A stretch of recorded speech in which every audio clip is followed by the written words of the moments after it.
Welcome student. आज हम लोग एक न्यूमेरिकल करेंगे। ये न्यूमेरिकल आपका पोटेंशियल एंड इलेक्ट्रिक फील्ड का कंबाइंड है। चलिए स्टार्ट करते हैं। तो क्वेश्चन क्या दिया हुआ समझते हैं। ये सेट वन का क्वेश्चन है। 2 point charges 5 microcoulomb and -1 microcoulomb are placed at a point।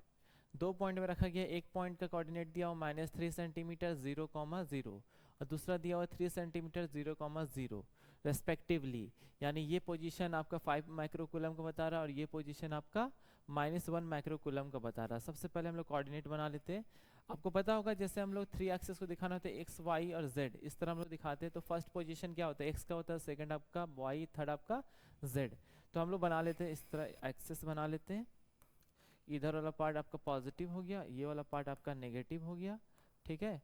तो मान लीजिए कि एक चार्ज जो है उसका लोकेशन आपका फर्स्ट वाला का -3 यानी ये लोकेशन होगा, यानी -3 सेंटीमीटर 0,0।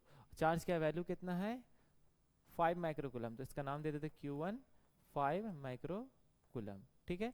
दूसरा लोकेशन क्या आपका 3 सेंटीमीटर 0,0 और चार्ज का वैल्यू आपका दिया हुआ Q2 आपका -1 माइक्रोकूलम। ठीक है।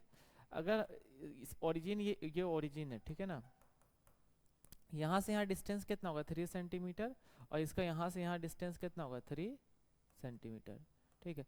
टोटल डिस्टेंस कितना होगा यहाँ से यहाँ 6 से 3 प्लस 6 सेंटीमीटर। ठीक है। आपको समझ में आ रहा होगा डायग्राम क्वेश्चन के अकॉर्डिंग है। ये केस दिया हुआ, उसके बाद क्या बोल रहा है, an external electric field apply किया जा रहा है। ठीक है। जिसका वैल्यू इस तरह दिया गया, वेयर ए का वैल्यू इतना है, switch on in the region. यानी थोड़ी देर के बाद क्या किया जाता है, इलेक्ट्रिक फील्ड सप्लाई किया जाता है और उस स्विच ऑन किया जाता है इस केस में। तो उसमें क्या होता है, पोटेंशियल एनर्जी चेंज होता है।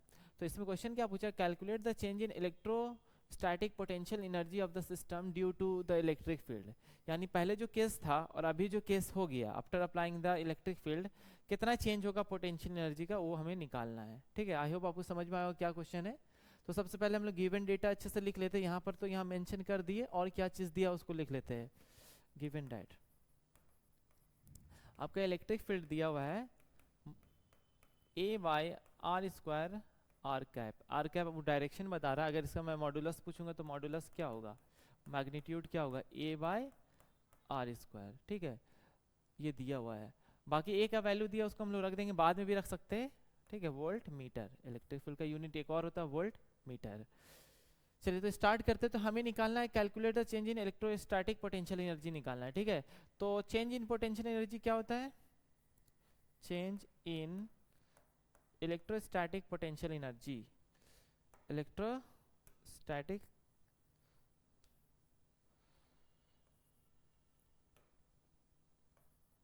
इलेक्ट्रोस्टैटिक पोटेंशियल एनर्जी हमें निकालना। तो डेल्टा यू से दिखाएंगे, you is the potential energy, delta is the change. तो क्या हो जाएगा UF minus you I. Equation number हम सबसे पहले निकालेंगे इनिशियल वाला केस। तो लिखेंगे यहाँ पर initial potential energy. Initial potential energy कब मिलेगा, जब आपका इलेक्ट्रिक फील्ड सप्लाई नहीं होगा, यानी in the absence of electric field, in the absence of electric field. ठीक है। तो फॉर्मूला सिंपल सा होगा, यू आई इक्वल टू के Q1 Q2 bye are. Are आपका कितना होगा 6 सेंटीमीटर है। ठीक है। टोटल डिस्टेंस लेंगे ना दोनों के बीच में, तो ये वैल्यू हम लोग बाद में भी लिख लेंगे, अभी रहने देते। के Q1 Q2 divided by are कितना है 6 सेंटीमीटर, 6 इंटू 10⁻²। ये आपका यू आई हो गया। ये इक्वेशन नंबर 1 समझ में आया। इसका वैल्यू पुट करेंगे एक साथ। अब उसके बाद हम लोग को फाइनल निकालना। जब फाइनल केस में क्या बोल रहा है, इलेक्ट्रिक फील्ड सप्लाई किया जा रहा है। तो इलेक्ट्रिक फील्ड जब सप्लाई होगा तो हम लोग कैसे निकालेंगे, तो यहाँ पर हम लोग लिख देंगे फाइनल इलेक्ट्रोस्टैटिक पोटेंशियल एनर्जी। ठीक है। और ये क्या होगा, in the presence of electric field, in the presence of electric field. तो यू एफ आपका होगा, पहले तो दो चार्ज की वजह से होगा, के हो जाएगा Q1 Q2 divided by are plus, आपको पता होगा एनर्जी का वर्क डन का फॉर्मूला होता है, क्या होता है, जैसे वर्क डन पोटेंशियल क्या होता है, work done per unit charge, तो work done equal to charge into potential, ठीक है। तो वही वाला फॉर्मूला यूज करेंगे, मान लीजिए Q1 के लिए निकाल रहे हैं तो हम VR1 लिख लेते हैं, है ना, और प्लस Q2 VR2, दो पोटेंशियल होगा ना, फील्ड अप्लाई करेंगे दो चार्ज की वजह से, दो आपका पोटेंशियल यानी दो का प्रोडक्ट, इस तरह लिखेंगे, ये फाइनल केस हो गया। अब इसमें हम लोग वैल्यू लिख सकते हैं, Q1 पता है, Q2 पता है आपको, लेकिन VR1 VR2 नहीं पता, उसके लिए आपको क्वेश्चन में यहाँ पर दिया E का वैल्यू दिया हुआ है, ठीक है, इसका हेल्प से हम लोग निकालेंगे, आपको पता होगा पोटेंशियल ग्रेडियंट के बारे में, ठीक है ना।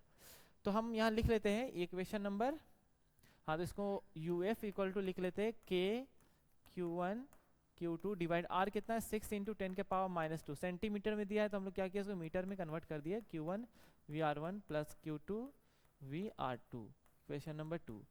तो फ्रॉम इक्वेशन 1 एंड 2 हमको ये पता चलेगा डेल्टा U जो होगा क्या होगा आपका, UF माइनस UI था ना, तो उसको पहले लिख लीजिए, UF K Q1 Q2 divided by 6 into 10 के power -2 plus Q1 VR1 plus Q2 VR2, ये पार्ट हो गया आपका, एक पार्ट हुआ, माइनस आपका ये वाला पार्ट था K Q1 Q2 divided by 6 into 10 के पावर -2, ठीक है, ये था।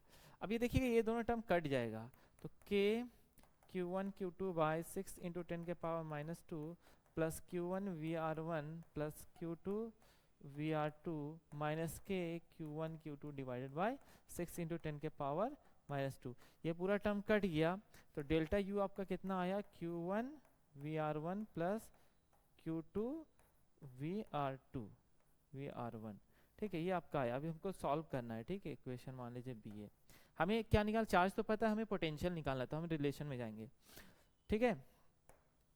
यहाँ देखिए अगर मान लीजिए ये आपका पॉइंट था, ये सेंटर पॉइंट था 0,0,0 था, हम लोग इलेक्ट्रिक फील्ड इधर है, तो ये चार्ज एक पॉइंट था और एक पॉइंट ये चार्ज था, ठीक है ना, हम यहाँ पर मेंशन किए गए, मेंशन किए यहाँ पर देखिए, ये Q1 इधर वाले को माने थे हम लोग, तो ये आपका Q1 है, ये आपका Q2 है, इलेक्ट्रिक फील्ड डायरेक्शन ये है, ठीक है। ये डिस्टेंस कितना था आपका, मान लीजिए R1 है, ये डिस्टेंस आपका R2, ये ओरिजिन से हमें निकालना है VR1 और VR2। एक फॉर्मूला आपको याद होगा, E equal to minus DV upon DR होता है, इसका मतलब DV equal to minus EDR, ठीक है। पहले हम क्या करेंगे, जनरल एक्सप्रेशन निकालेंगे, तो अगर मान लीजिए इंटीग्रेशन हमें करना है, तो E का वैल्यू दिया हुआ आपका कितना दिया हुआ है, E का वैल्यू यहाँ देखेंगे दिया हुआ आपका मॉड्यूलस में कितना है, A/R², ठीक है, A/R², तो यहाँ लिख देंगे DV equal to minus A/R, A is the constant value, ठीक है। इंटीग्रेशन करेंगे ऑन इंटीग्रेटिंग, ठीक है, अब इक्वेशन क्या मिलेगा, इंटीग्रेशन कहाँ से इन्फिनिटी, ये इंटीग्रेशन करेंगे इन्फिनिटी से लेकर R पॉइंट, जनरल पॉइंट निकाल रहे हैं, R1 R2 निकालेंगे वहाँ पर, इन्फिनिटी से लेकर R तक, ठीक है। इसी तरह इधर भी होगा, इन्फिनिटी से लेकर R तक माइनस A/R² DR, इसका इंटीग्रेशन क्या होगा, V हो जाएगा, ठीक है, V हो जाएगा।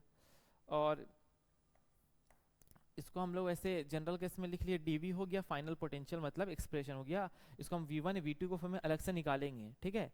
तो यहाँ पर हम क्या करेंगे, -A को बाहर कर देंगे, किसका इंटीग्रेशन होगा, इंटीग्रेशन किसका होगा आपका 1/R² का होगा, इन्फिनिटी से लेकर R तक, तो R का पावर -2 ऊपर जाएगा, ठीक है।